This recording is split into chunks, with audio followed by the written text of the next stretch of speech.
Hey guys, welcome to In Vino Veritas, where we are under the influence and over the bullshit.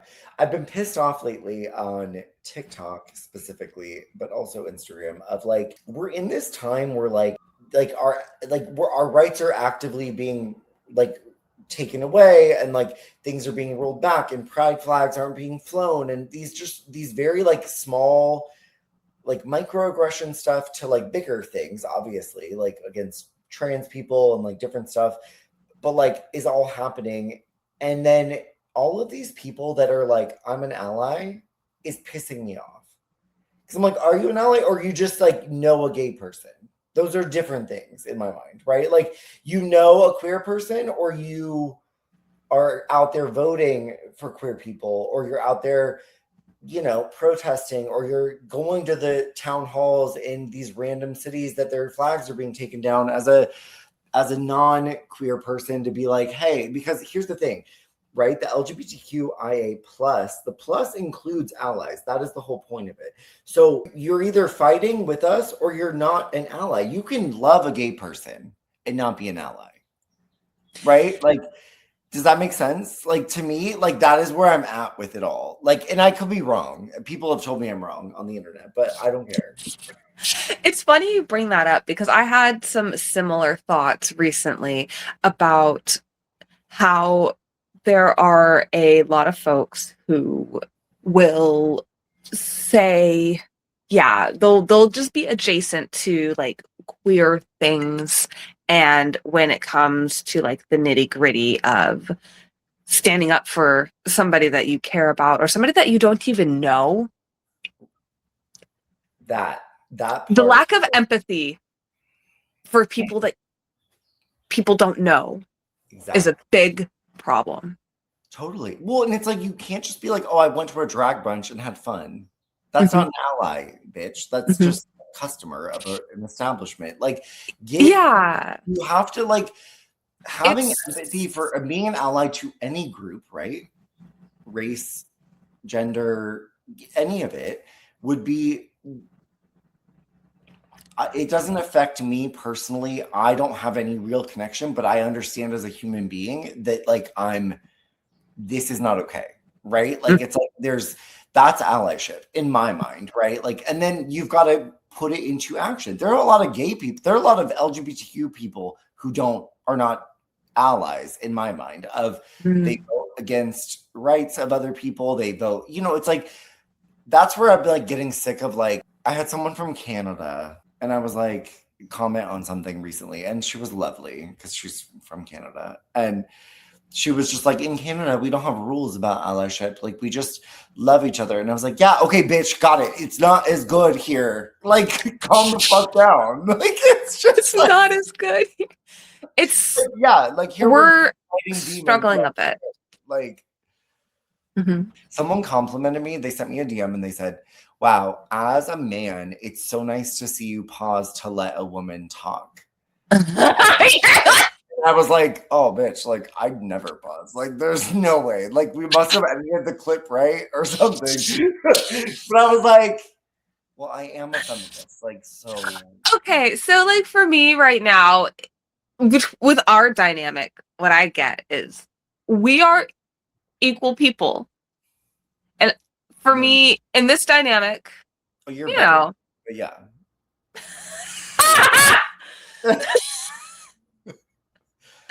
For the record, everyone, he said this, and I'm not going to ever forget. Thank you so much, Ryan. I love you.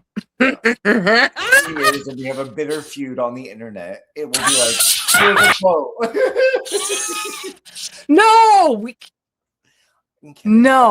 No, okay, but only because it's theater. It's theater. Oh my god, down the line. Yep. Yes. See, this is In Vino Veritas. You're under the influence. And over is tonight. Okay, sorry. I cut you off. You're fine. So I didn't really have a whole lot of thoughts on Pride Month, other than I did see that a representative of sorts don't know the details for WeHo's Pride coming up.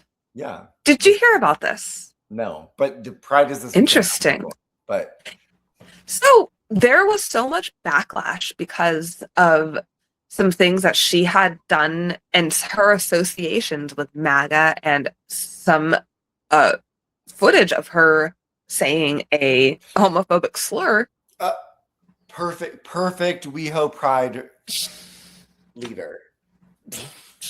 But there was so much backlash from the community that they have decided not to move forward with that. I forgot what Pride is. It's not supposed to be from bigots and MAGA.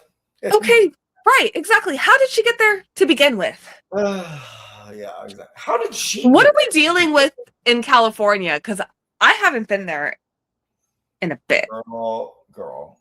For LA mayor, ultimately what we are seeing is that Nithya, as far as like latest numbers show, Pratt got 29% and Nithya got 23%.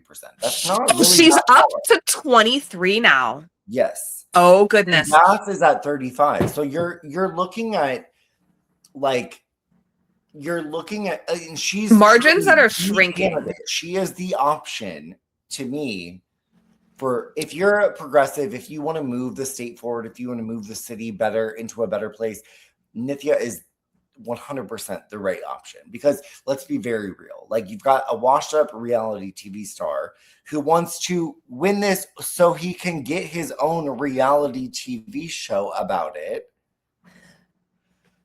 Let's be real. You've got the most hated mayor in recent history because of her handling of the Palisades fire and different things. And here's the thing. Those are valid, especially from Dems. Those are valid things, right? Like, she has not done a great job. My brother-in-law is a fire captain in LA County, and like the whole, like, how she handled that and put the blame on the I don't know, the fire commissioner or whatever she was, which was a lesbian woman, by the way. Call this. She put all of that on her, and he was like, that is not what happened. Like, she's just trying to protect herself. Karen Bass is a see you next Tuesday for sure. But Spencer Pratt is not the better option. Nithya is the better option for 1000%. So like, I hope over the next, but I guess that's the thing, right? Is that 4 or 5 days part of it now. Well, so okay. Do you know what the percentage of do you know the number of ballots that still need to come in? I've been using NBC. I don't know. Because fuck CBS and Barry Weiss. And did you see? Yeah. They want to replace Anderson Cooper on 60 Minutes with Seth Rogen. Oh, I did see that there. But I mean, Anderson's gone. But is he? He is, right? I thought he'd been right now. Well, I did see that Seth Rogen was being considered. I did. And that's why I'm saying fuck CBS. Someone that small can't be there. No, I'm sorry. He's too small and too stocky. You don't belong behind a chair and a desk. Well, I mean, you know what? That can be applied to his intellect as well. Eat worms on television. Okay, applicable to his intellect. Right? Here's the thing. He got people eat worms. Worms for brains. Come on, guys. I don't want to go down there. Okay, we'll not go down there today. Of Seth Rogen, but like, yeah, we will. Like, okay, so that's LA, right? Then you go into the governor's race in California, and the reason it's important, obviously, because you're not even in California. You're from here, right? Ish. Yes, definitely, 100%. Yeah, but you're not. But like, so you're not like invested in the same exact way that like I am. But it's important to talk about because California is a massive player in the country. Yeah. Now what we have, and I just find it wild AF, because liberals, leftists, Democrats, however you want to, everyone on that side of the aisle was celebrating Mamdani's win in New York, right? It was like, oh my God. And then he's done so much already and he's doing these great things. And it's, whoa. We had someone saying that as governor, I will do that. And that was Tom Steyer. And I know that everyone hates it, and I hate it myself, that he's a white billionaire and he made his money in a bad way. And like, great. Well, not great, but no, great. Like, yeah, but like it's what's done is done. And now he's here and he's trying to do X, Y, and Z. Sure. Instead, what we got is Becerra, which is a career politician who his own cabinet members who served with him during Biden's presidency don't endorse him because they say he didn't do a good job. He's backed by every major corporation, PG&E, Chevron, all of these things, right? Like, and so we have that, which is, you know, I'll take it. He's a Newsom-ish person, right? Like, so I'm like, okay, fine. I'll take that. Then we're going up against a British Republican, MAGA-endorsed, Trump-endorsed person. He's not even from here. What are you talking about? And I don't mean from here in the sense of like, oh, an illegal. I'm just saying he doesn't even go here. Yeah, it's like you're British. Like that was the whole fucking point of this country. You shouldn't be allowed to have an accent and lead in this country. And I'm kidding. Ooh. Oh, that was bad. Just kidding. A British accent. You can have a British. You know, for me, I'm still keeping an eye on the races because I haven't seen any significant movement in the last few hours. Nithya has risen in her percentage points and dramatically. Yes, and not only that, but Pratt has not. So we'll see because there's still a lot of stuff to get through. I would love. It's interesting because have you seen all the TikToks of the Instagram reels and all the things of people like MAGA people being like, California's going red because Steve Hilton technically has a higher percentage. No, I did not. 27% of the votes. And then you've got Becerra has 26 and then Steyer has 20. And I'm like, bitch, if you think that the Steyer voters are going to go with Hilton, calm down. Like, no. Right. You're saying that Dems have 46% of the vote and Republicans have 27%. Well, one moment. Let me grab. You got to look at Chad Bianco. Oh, okay. So 27 plus 11% is 38%. Javier Becerra and Tom Steyer votes. That's 46%. Plus Katie Porter's another 5%. Matt Mahan another 4%. Like you calculate all the things, and no, Dems are still going to win. The governor will be a blue. I'm so unconcerned with that because of the simple mathematics of it, right? Here's my thing. The thing that bothers me about it is that California had sort of the opportunity that New York City did. The reason I brought up Mamdani is because like New York City had a unique opportunity to be like, hey, we want to go in a very different direction. And they did it. And it's already proving to go super well. People are loving it. Nothing bad has happened. California sort of had the same sort of opportunity and we didn't choose to do it. And that bothers me in the sense of we're this state that supposedly is like so progressive, so forward thinking, so whatever. It bothers me that we are struggling so much. It's funny to me though, because when you're talking about Mamdani and New York City, and then we look at California, the ideals are similar in a sense, but something that I've learned about California is there are some performative aspects of it.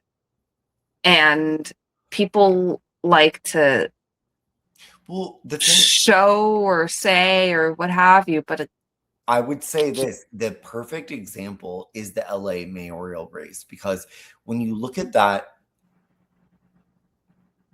LA pretends to be the New York City, like the liberal, like, but there's so much wealth that they are Los Angeles is the fiscally conservative, socially liberal group of people, right?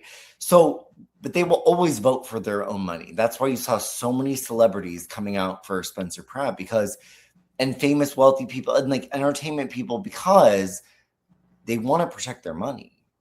They don't want taxes to go up. They don't want different things. They don't want to be charged the fair rate that they should be to help other people. At the end of the day, they're still all pro-choice and pro-gay and all of these things, but that's not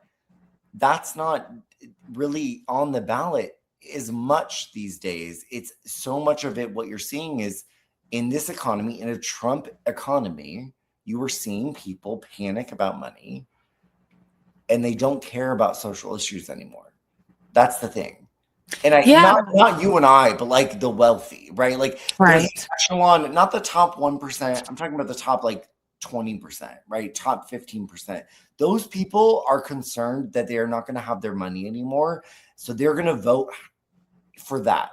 They're not going to care as much about gay rights or different things because, you know, it's like I had so many people up in my freaking social media comments and DMs and doing the things and talking about Steyer and people being like, oh, Becerra has been for women's reproductive rights since the 90s. And I was like, bitch, that's a basic given at this point. That is not a selling point to me at this point in time. That is like, I'm not even acknowledging a candidate that's not on that side of the things, right? Like for me, like to vote for, like, yeah, Steyer is very much all of that. Plus, he was very for like single payer healthcare, very for free preschool, free school lunches, like all of these different things that Becerra cannot commit to because he's got lots of money to pay back to people who donated to him to get there.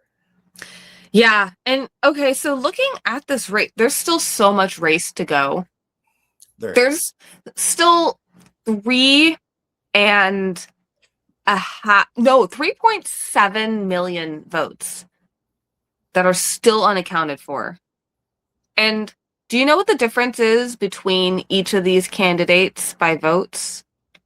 Between Javier Becerra and Steve Hilton, there is around 14,000. Yeah? No, not the 34,000. Oh. It's small. It's 1.2% right now of the. It's like 90,000. Could. Oh, actually, it's not even 2% anymore.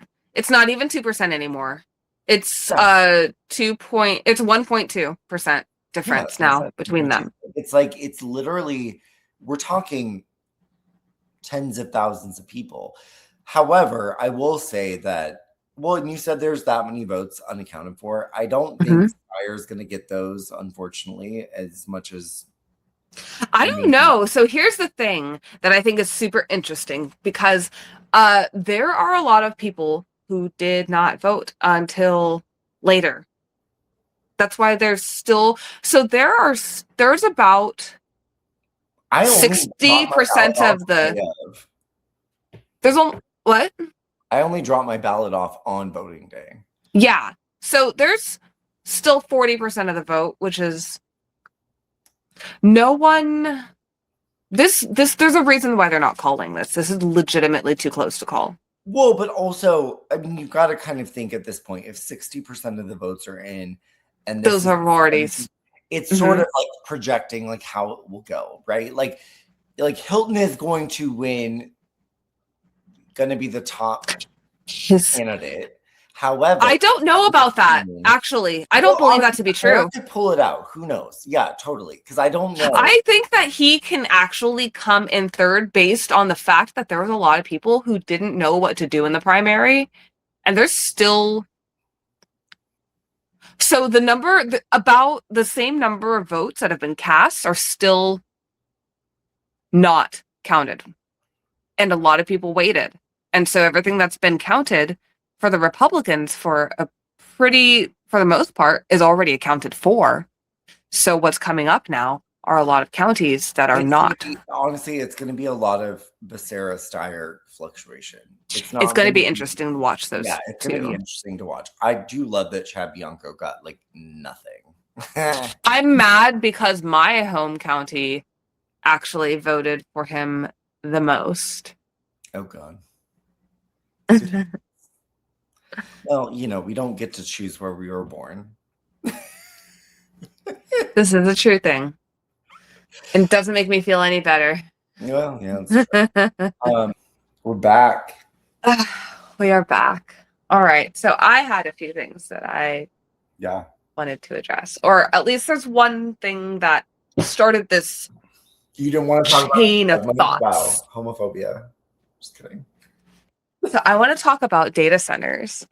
And Please, what I have something too. Okay. All right. Let me get through this. Okay. Sorry. I have a handful of things in regards to only this subject. Okay. Yes. All right. Okay. So, I have an inkling that the only reason the NVIDIA CEO is begging to be taxed is so that morally he'll be looked at as different.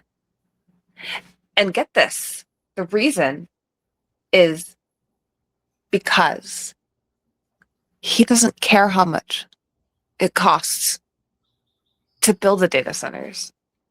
He just wants to make sure it happens. To tax me, I'll make the people think that I'm a good guy, that this is something good. He's currently, I believe, trying to paint that because him being taxed is legitimately nothing to him. But to go is not going to affect his life in any sort of way. And I think that that's actually an interesting take on it, is that you see how these billionaires and like super wealthy people operate. They don't actually care if they're taxed a little bit more.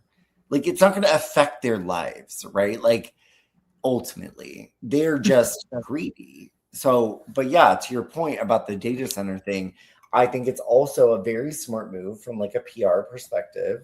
That's my background of like, yeah, you're gonna look better if you're like, no, please tax, like you're a Tom Steyer, like tax me. Yeah.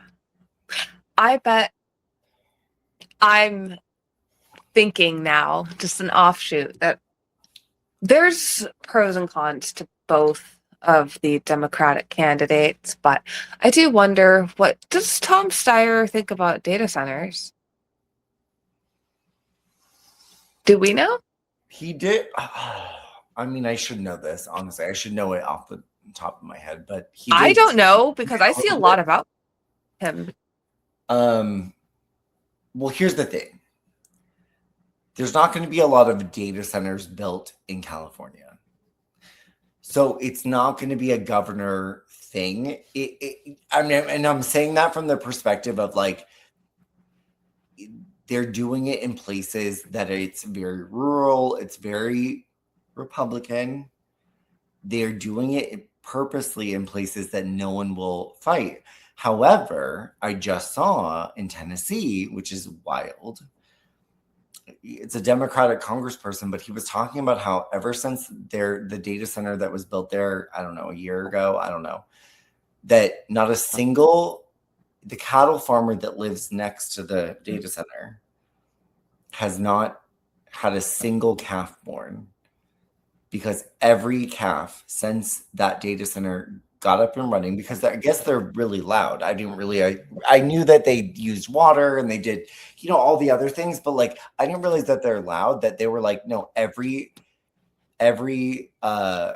cow has had a stillbirth since then. Oh my gosh. Yeah. And so he was like, this is actually, I mean, it's interesting how that is actually more impactful than the idea that like the AOC stuff we talked about that time of like the dirty water from Georgia. And like, you're bringing, it's very like Aaron Brockovich of like, water is undrinkable now because thanks to these places, but it's also like, it's having negative side effects. And his point was, yeah, they're cows. If you don't care about animals, okay, but like that has major implications for like the beef industry, which is a huge industry in this country. Second of all, what does that mean for pregnant women that are around these places, right? Like that was his point. Was like it took a really long time to get there, but like if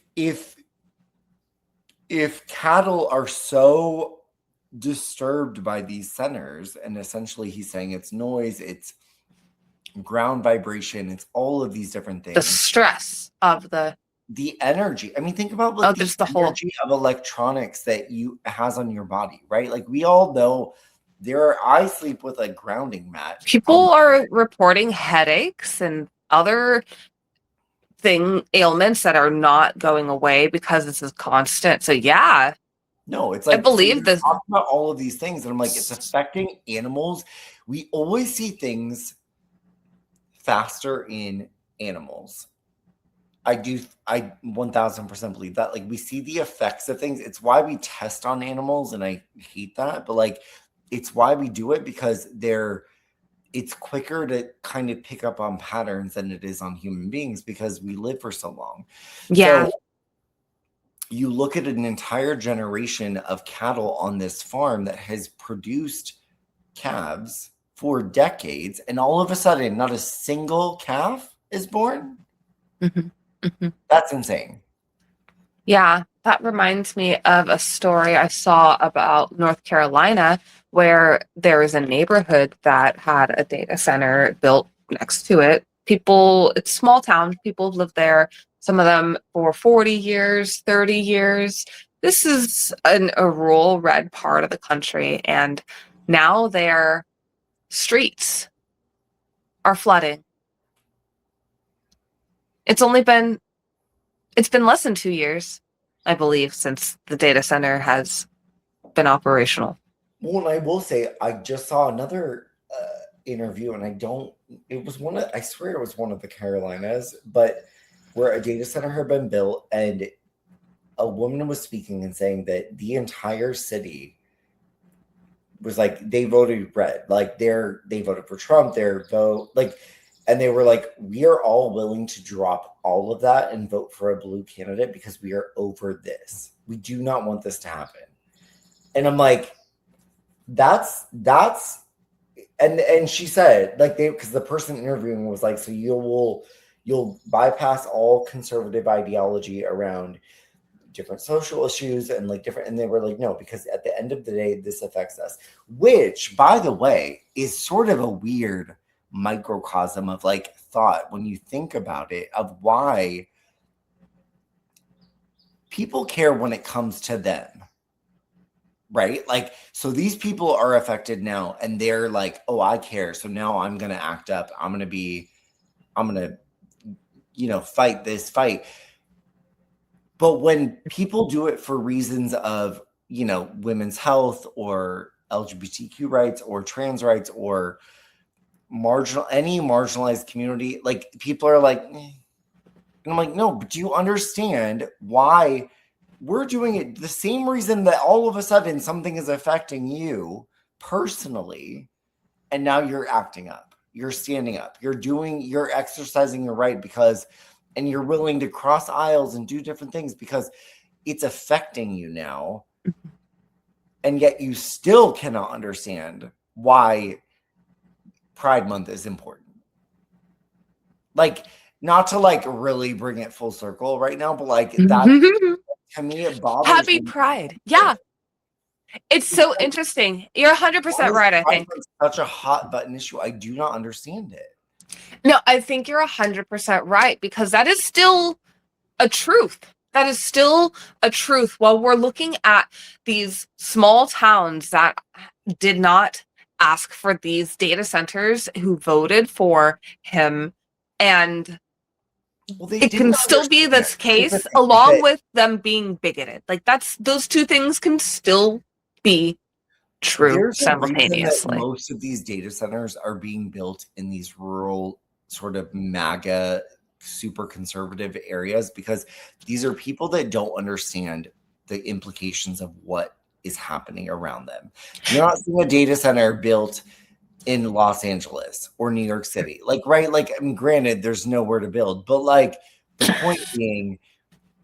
point being is that people would have a reaction when you go to a rural spot and they're like, oh, you know what, they're going to pay taxes now in this county, so like maybe we'll get a road down this, And the tax like, breaks, though, wonderful, because and it's absolute nonsense and lies the entire time, because all it does is absolutely suck those communities dry of everything. It's super crazy, because something I did notice is a lot of these data centers had their development starting, and these contracts starting late last year, middle of last year. And so a lot of people had no idea. And what's, I think, something that we can hold on to for hope of the people is that people in these small, rural, red places are starting to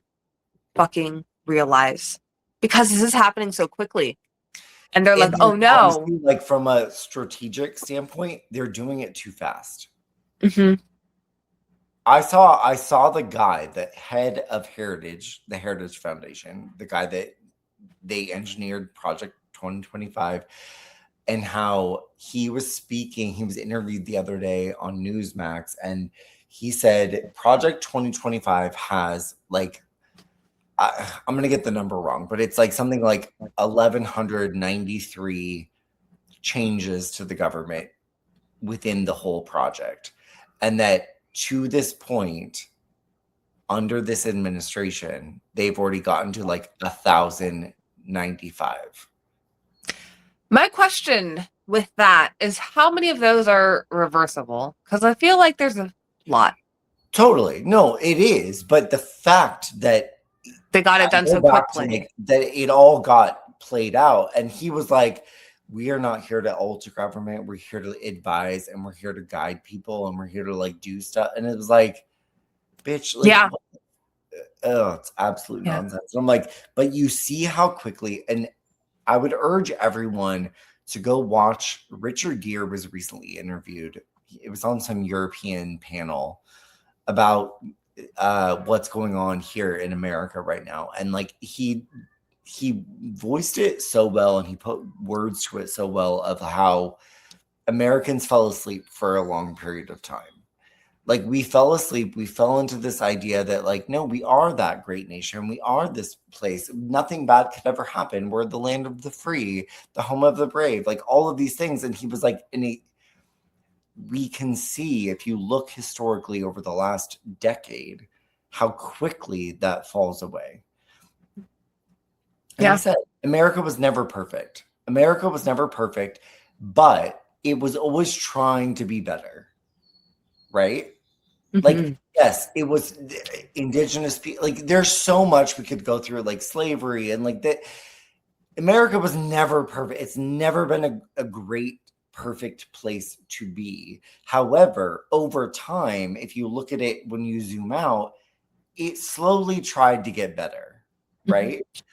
Yeah. I mean, look at what we're doing now and how we met, and that whole... Yeah. There's a lot of places... There's things that we're trying to do, and we're trying to continue to make it better.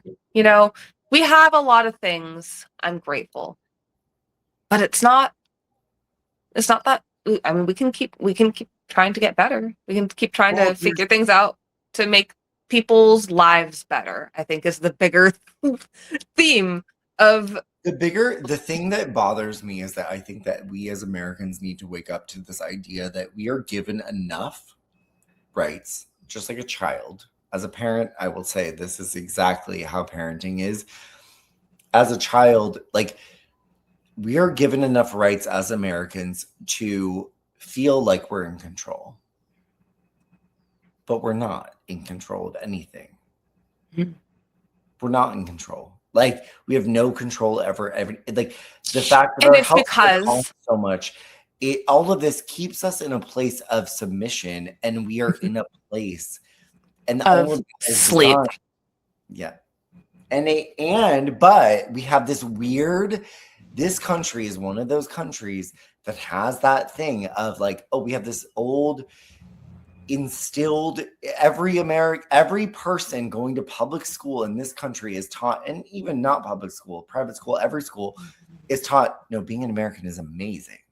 Be thankful, be grateful, you're indoctrinated with what. Yeah. Even what I just said like 10 seconds, like a minute ago. Yeah. And same shit. It's stupid. We're both, I understand. We're guilty of it because we were indoctrinated by it from a very young age of thinking that this country is more special than every other country. And it's just not true. It's just better than, and it's not. Right. And that better than means not only do we feel like, no, when we go and invade someone or we do something, it's like, well, it's justified. But also in keeping us as our own citizens here being like, well, we're really lucky to be here. We're Americans. Like, that is not actually true. I can't argue that because I think there's a dichotomy, right? It's complicated. It's fucking complicated. Well, I mean, we're obviously way better off than a lot of countries and people. I'm not saying that. Like, I'm just saying that, but like, we may be better off, but we're not better than. We're not like the beacon on the hill that we were all taught to be, of like, oh, America is the epitome of perfect, like, of great and perfection. And like, no, because we're literally not.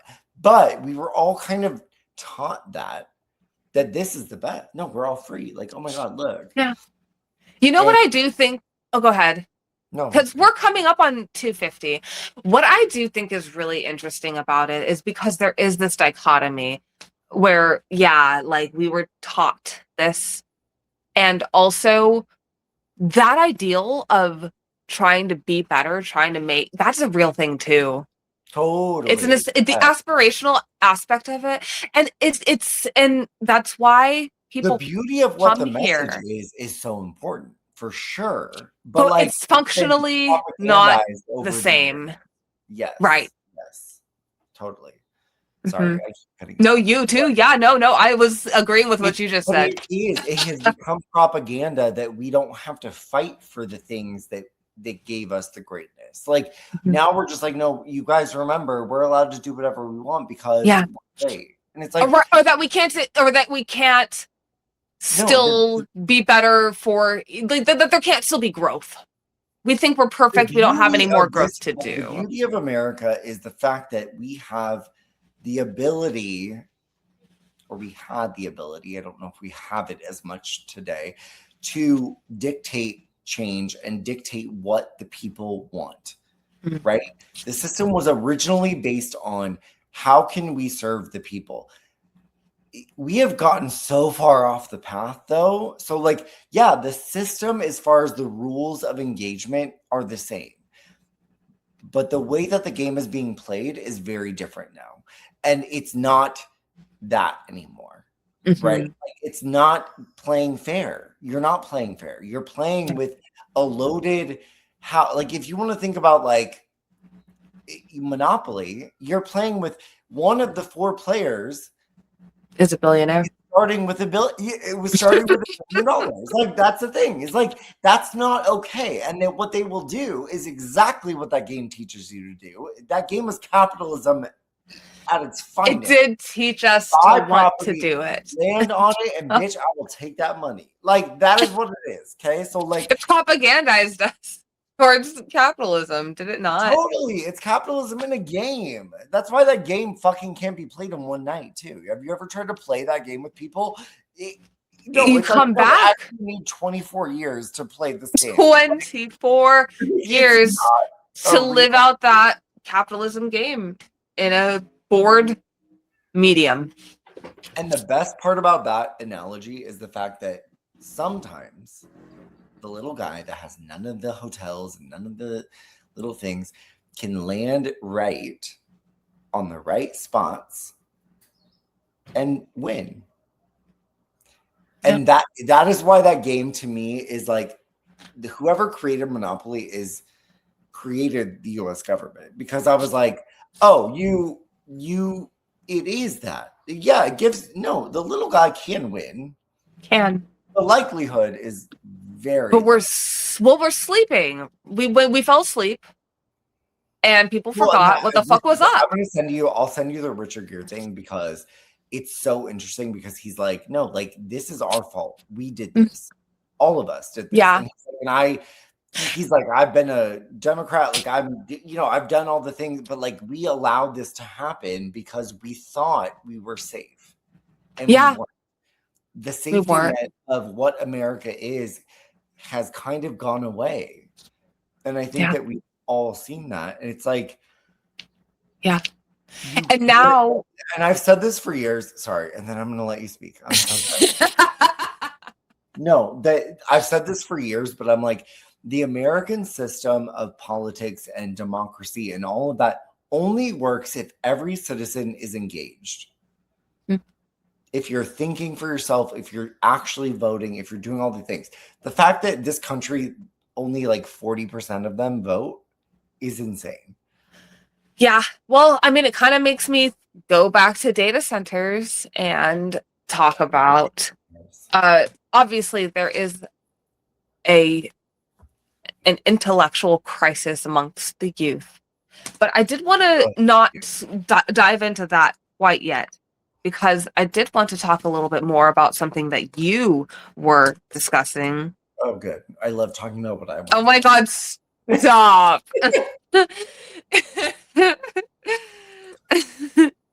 I know the person that was like, wow, you did such a good job letting her speak and like balancing time on that show. You know what? And this time they're going to be like, wow, you really are not a feminist. You spoke over a woman 1,000 times.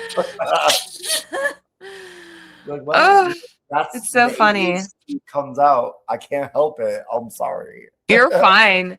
So circling back with the data center stuff. Yeah.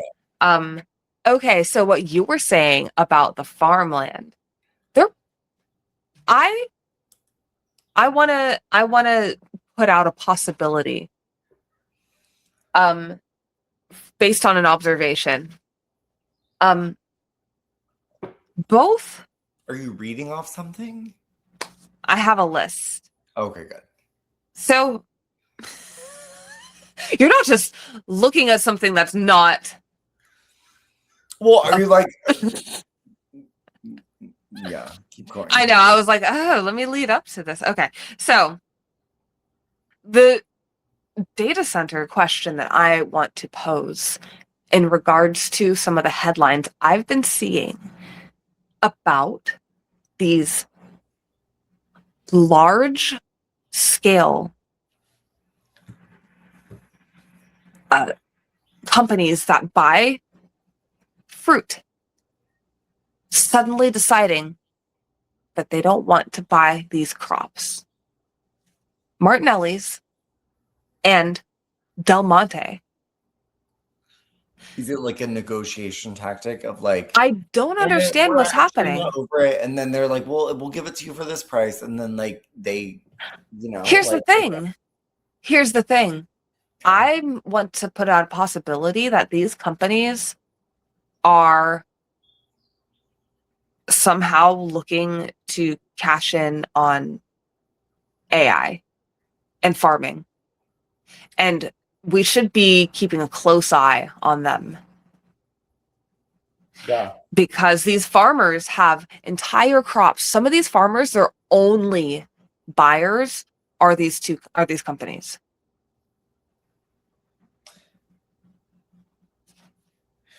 So what are they doing though? Then like what are you playing at? Right. What are they doing? Are they going to do is pull out? They can threaten to pull out. And what are the farmers going to do? Oh, I was projecting to sell to this. I had $75 million in sales of corn, and now they're gone. And so now all of a sudden they'll be like, I'll give it to you for 50. Do you know what I mean? Like, it's like, it's a negotiation tactic, don't you think? No? I think that could be a possibility. And but the thing that I'm more concerned with is something more ominous involving farmland, Mm. and data centers. Oh, like there's more value in that than.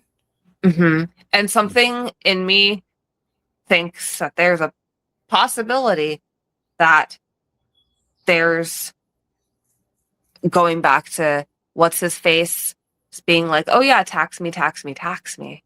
Mm-hmm. And Well, still using brutal. Yeah. Yeah, still It's using brutal. with like a big business, a corporation, a billionaire, like is like, no, let's do the right thing. Like you're like, what the fuck do you mean? Yeah, like the PR campaign before something fucking, like before they do something horrible, before they try to do something horrible. Because I see that a lot of these data centers, not a lot, but I've seen that there's been a data center that was proposed.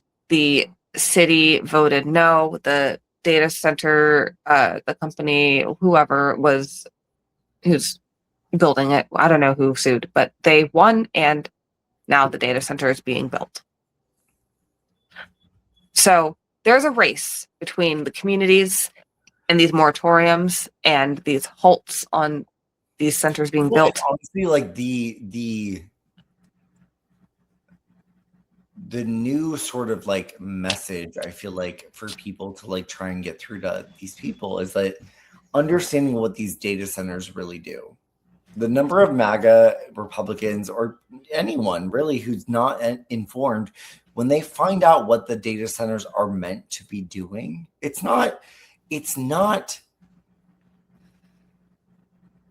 oh, so we can house, Facebook servers here in the country. No, it's here to monitor you. It's here because this government wants to patrol you and keep tabs on each and every one of you of who you vote for, what your banking habits are, what apps you have, what you like and dislike on Instagram, Facebook, TikTok, all the things. Like there's a reason that all of a sudden data centers are becoming the hot commodity because they are going to be the thing that helps the government control its citizens. And that's why we can't let that happen. Exactly. But I think that's the message that is still really muddy is like you're seeing it in these communities. And the reason here, I'm going to say it, and I don't mean this to be insulting to the people. There's a reason that they're putting these data centers where they are because they think that these people will not understand and will not fight back. And they are, because there are already evidence like across different places of like I said, the cattle thing, the water stuff that we've seen in Georgia, like there's lots of shit going on and they're all being affected. And here's the piece of me that is like a petty little bitch is like, it affected you finally. Cool. Like, not cool in a sense, but like, I'm like, great. Now you care. Now you want to stand up against this regime of nastiness because it's affecting you. Mm-hmm. Got it. Okay. Yeah. Going back but to exactly that. The end game of all of that. Sorry. No. No, carry on. Your hour of technical difficulties made me drink. I know. It was my fault. I'm so sorry that I poured the wine for you. I swear, I love women. I want women to have a voice, but not tonight. I'm not taking it as like it affects them now. So all of a sudden they're very concerned. And I'm like, well, bitch, where were you 3 years ago when we were all concerned about different things that were affecting all of us? Like that part bothers me, but I also think it's the opportunity that we need to be like, I don't want to be petty. I don't want to be petty about this stuff. I want to be like, yes, do you understand now? Come over here.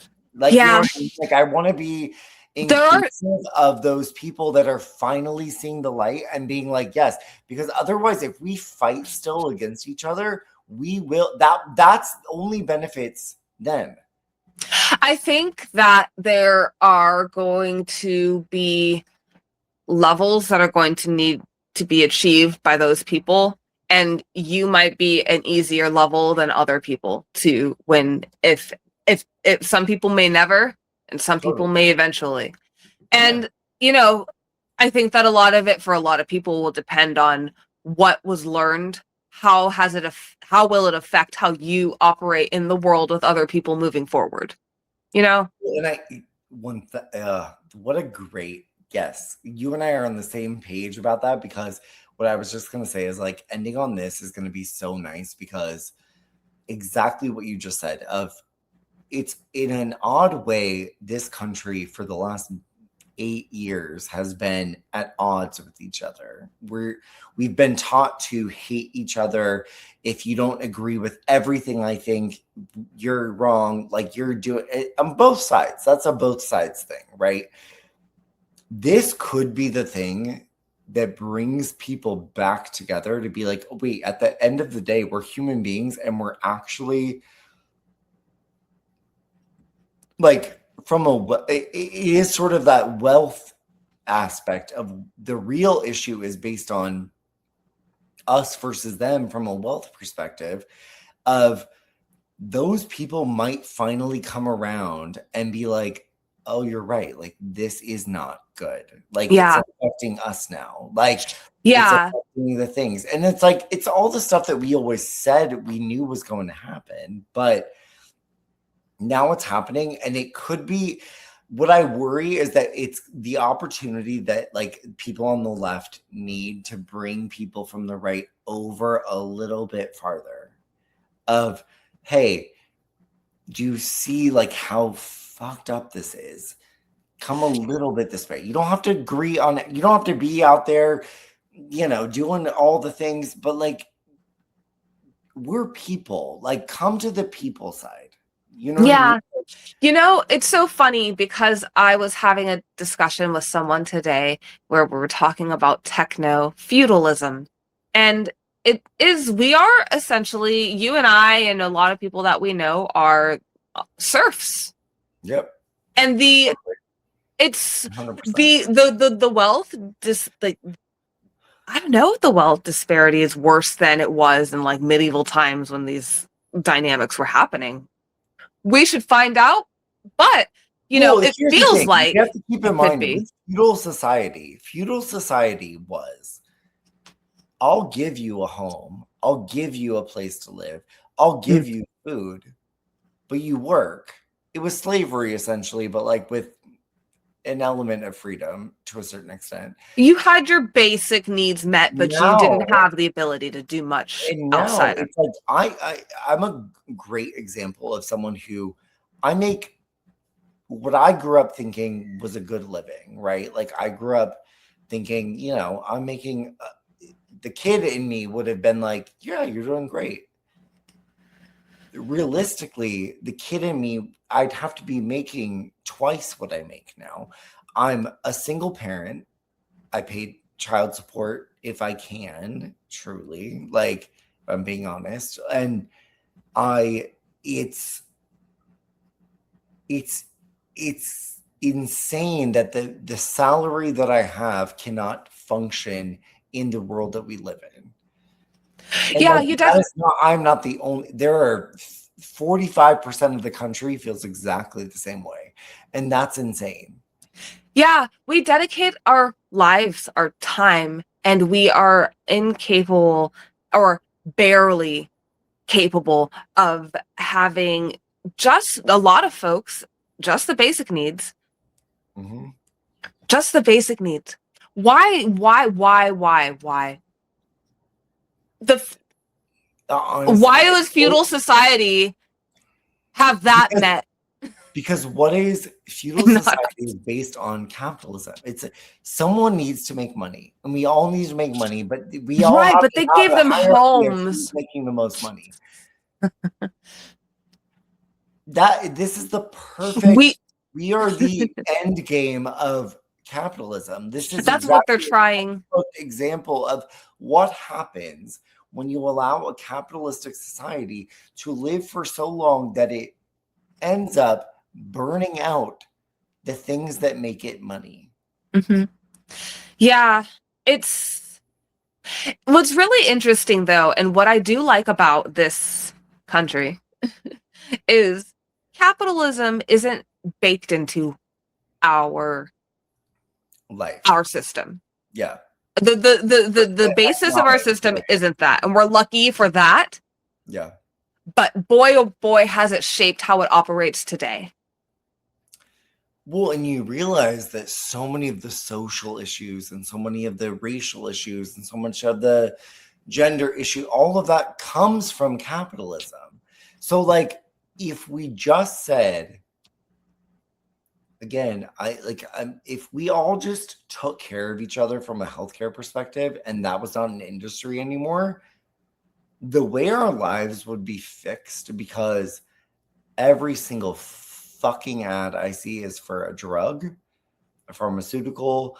It's for something that someone is making money off of. They have the ability to make you feel better, but they are going to hold it over here unless you can pay for it. Like, that's wild business.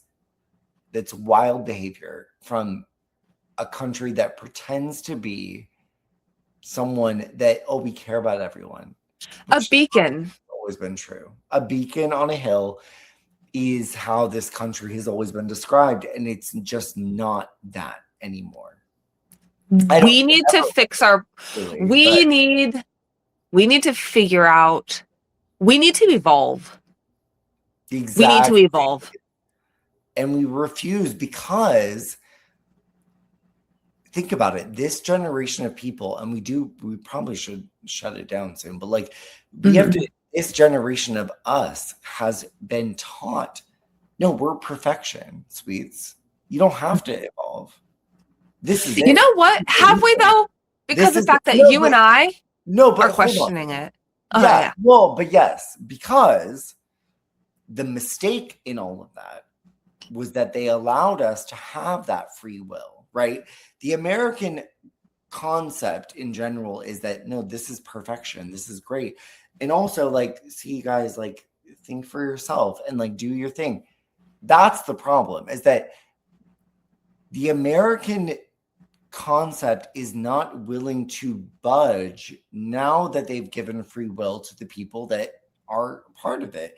And like, if you're an American, you are like, hey, we're supposed to be free thinking, we're supposed to be progressive, we're supposed to be ahead of everyone else, we're supposed to be better than people, and all of these things. And as you learn stuff, especially historically, you learn stuff like, I didn't realize we weren't the heroes of World War II or World War I, or, you know, any of the things that we've ever done, truly. But like,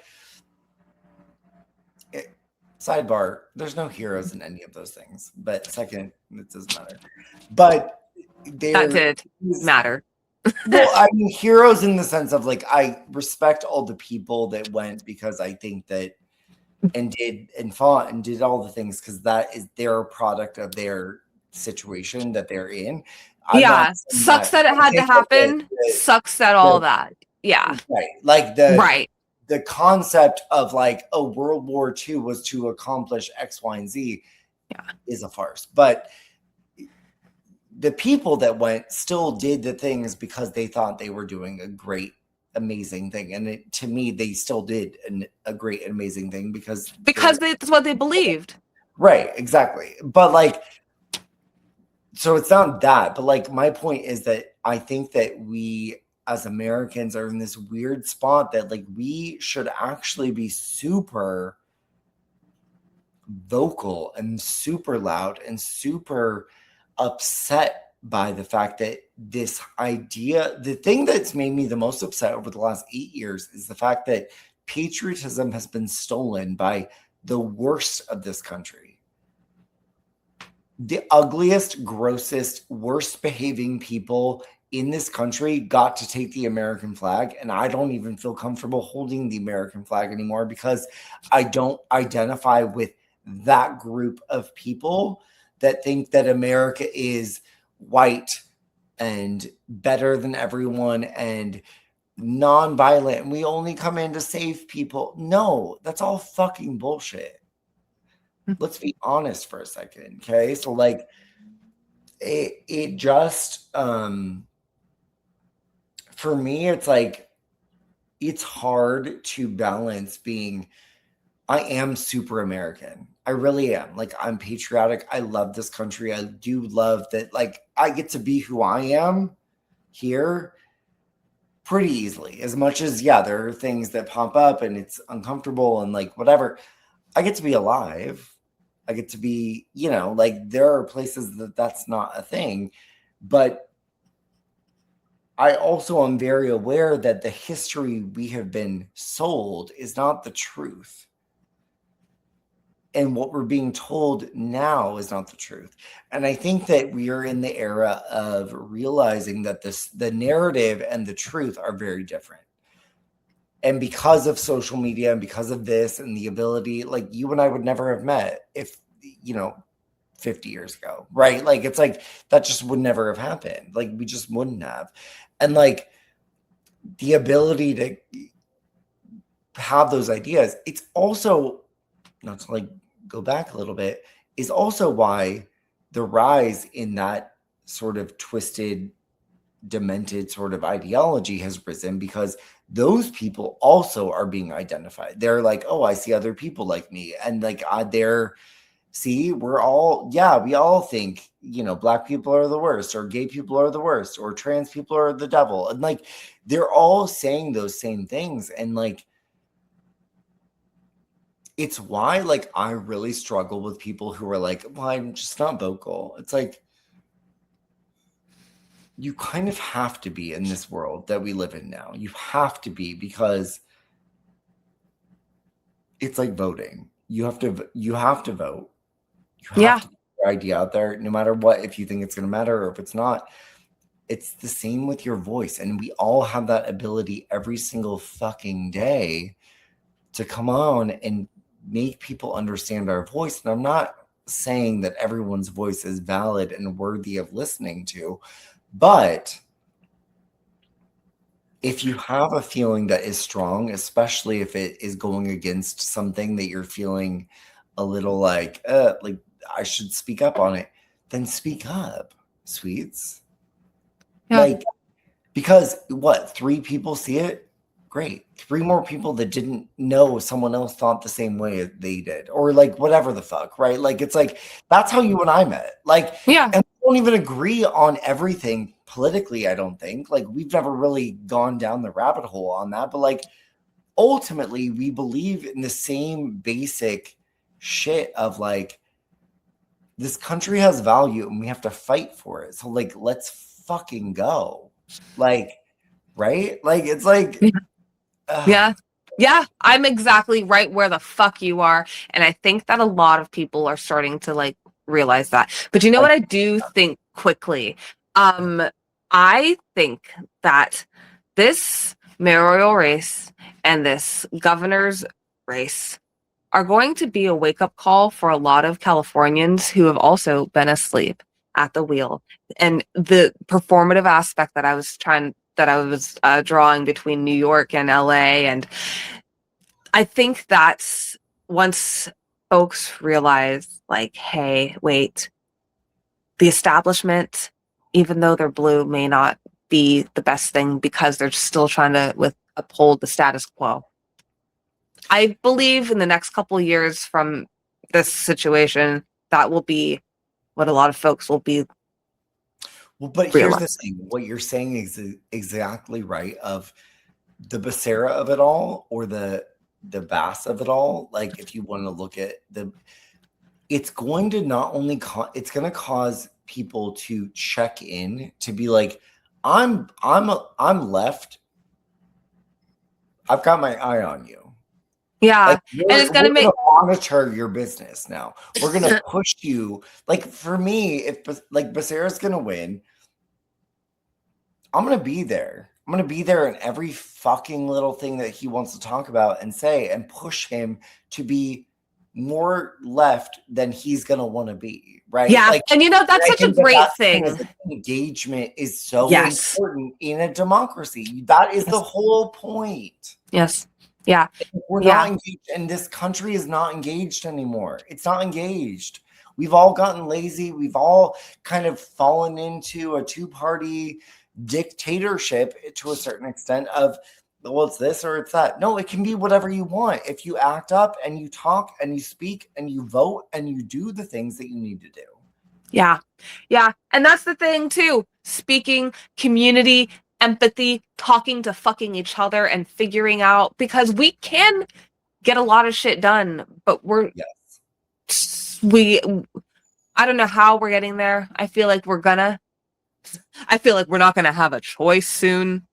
But well, that's the thing, is that we're getting to the boiling point of America where, like, even the people that have been coasting the last 30 years are going to have to start acting up, right? My neighbor has been super uncomfortable lately. He is an 80-something-year-old white dude, fairly wealthy, considers himself to be pretty progressive, liberal, again, 80s. So, we've noticed that he's grappling with his privilege and the realities of the world. And he and I speak politics sometimes, but it's been interesting seeing someone like him. And so if he's having that, I'm sure a lot of other folks are starting. Well, and here's the thing, too. Anyone who generally leans a little progressive, and that means left, right? Like a little left, but has privilege, is really going through it right now. And I don't mean that in the way of like, let's be sad for them. I mean it in the way of like, fuck them, like slap them in the face, because I'm like, but they're going through a little like, oh wait, hold on. Like there's an ego death. Like, maybe. Yeah, exactly. Totally. Like, so I'm like, they're going through it. And I think that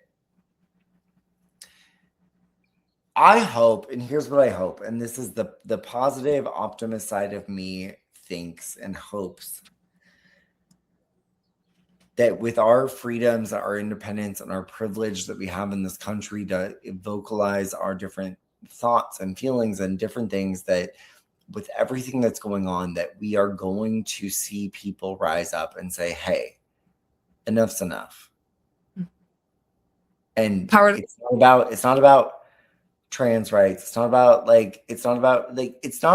any of it's about the basics of what America is supposed to be. America is supposed to be a place that the fact that there was more tolerance for gay people a decade ago than there is today is bizarre to me. As someone who grew up in that, you did too. Like, it's like, that's insane to think that the rights of gay people are actually being rolled back more now over the last 10 years than the previous 10 years. And that's insane. I wonder though about polling. There are very few polling sources, and even then I'm skeptical, because it kind of takes me back to what you were saying about them being so loud about it. I think a lot of people are more okay with letting their bigotry flag fly in a poll now than they were before. Yeah. I don't think that it's necessarily a reflection of a change of sentiment overall. I think that it's a more visibility of the other sentiment. Well, it's also this bizarre, even for you and I, this bizarre acceptance of what we're willing to even acknowledge is like a thought at this point. Like 10 years ago, if someone was like, called me the F word, or you called anyone the N word, or like it would have been like, that's insane. And now it's like, well, they just don't know. I don't ascribe to that line of thinking with folks, but I understand what you mean. I don't agree with what you were but I'm saying that there is this normalization of hate that has come over the last decade, that there is this normalization of something that is like, well, that's not that crazy because we have a president who, you know, diddled little girls. Like, it's the like we can't be like the it's things almost like to the extremes. The balloon is being blown into and stretched so far. yeah, it's almost like an infantilization, though, too. Kind of going back to what you're saying, like, oh, they didn't know any better. And, you know, you're talking about the asshole in the White House, and he is infantilized, you know? People are like, oh, they baby him in real life. And I think that that's their sleep on camera nonstop every day. Yeah. So I think that there might be this acceptance and this attempt to infantilize folks who do have those perspectives. And I think that's because of the idea of infantilizing him, because he is seemingly the source of the perspectives. It's, to me, it's not infantilization, it's the normalization of hate. It's just what it is. Like the normalization that it's okay. We went from this period of time in the 1960s to being like, oh, we can't say these things about Black people or women or different things. And over the decades, like, and we can't use, you know, faggot as a term for gay men anymore. But like now it's becoming sort of like, no, we can say it all again. We can do the things. We're not saying the words, but we're doing the stuff again. And not you and I, obviously, but like there is an element of, it's so funny though, normalization that it's okay to be like. And I think that I kind of want to circle back to something that we touched on last week, because we have an update on Chud the Builder. Oh God. It's a good one. Okay. Going to jail. So life. He's been in jail for 3 weeks. He cannot post bail.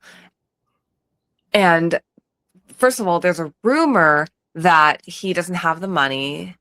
Also, the judge made it so that 10 separate bail companies must post a $100,000 bail for him, equaling to $1 million, in order for him to be. Oh, that haughty little judge said, nope. Oh, that was him. Fuck that judge. No, that was Clavicular. That wasn't Chud the Builder. Clavicular judge was hot as fuck.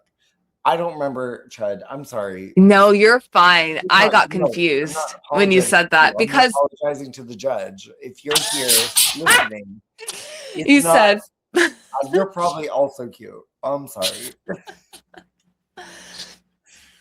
I digress. Chud the Builder is still in jail, and he will remain in jail until further notice. That's the stuff I love to hear, honestly. Eating it up.